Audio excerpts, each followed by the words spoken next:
शरद पवार अपनी पार्टी का विलय कांग्रेस के साथ कर सकते हैं। बिल्कुल सही सुन रहे हैं आप। इस तरह के अटकलें महाराष्ट्र की सियासत में अब जोर पकड़ रही है। आखिर क्यों?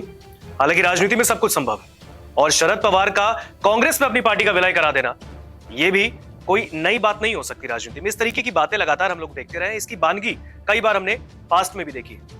लेकिन शरद पवार का मन आखिर क्यों अब कांग्रेस के प्रति सॉफ्ट होता जा रहा है? इसके पीछे कोई ना कोई वजह रही होगी।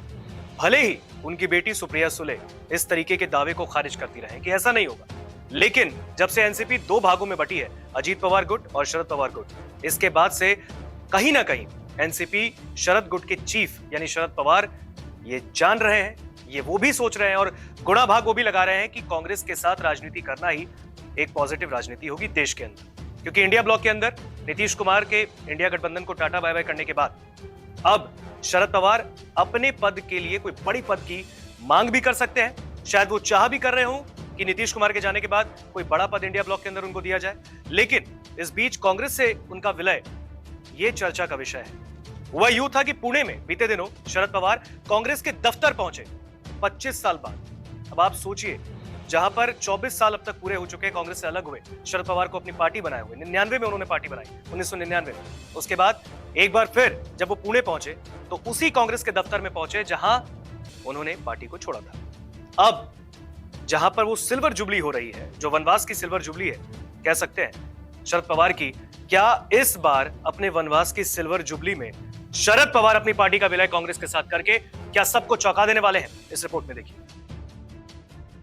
पुणे स्थित कांग्रेस के दफ्तर में पहुंचे एनसीपी शरद चंद्र पवार पार्टी के प्रमुख शरद पवार ने कहा कि कुछ लोग देश को कांग्रेस मुक्त करना चाहते हैं, लेकिन ये संभव नहीं। देश के लिए कांग्रेस के योगदान को भुलाया नहीं जा सकता।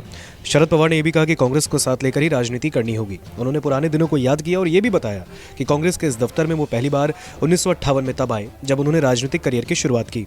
उस वक्त पुणे का मतलब कांग्रेस और कांग्रेस का मतलब पुणे था।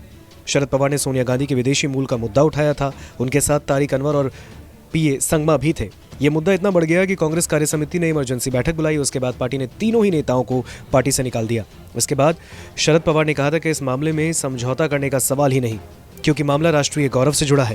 वो लगातार मुखर रहे और 1999 में इसी मुद्दे को आधार बनाकर उन्होंने कांग्रेस से अलग होकर एनसीपी का गठन किया। 10 जून 1999 को एनसीपी का गठन हुआ और इसके बाद अक्टूबर में विधानसभा चुनाव हुए। शरद पवार ने 223 सीटों पर उम्मीदवार उतारे, इनमें से 58 सीटें जीती।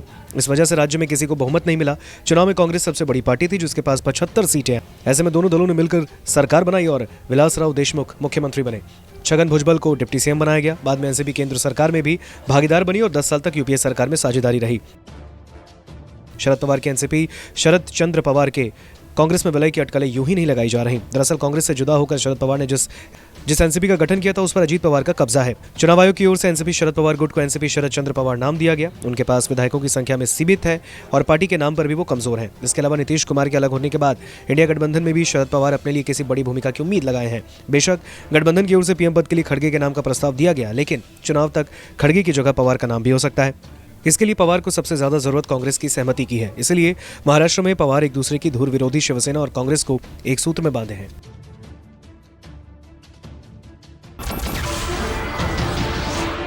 नमस्कार, मैं हूं मानक गुप्ता।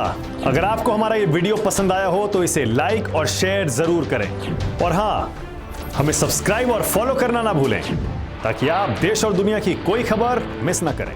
तो जुड़े रहिए हमारे साथ और देखते रहिए News 24।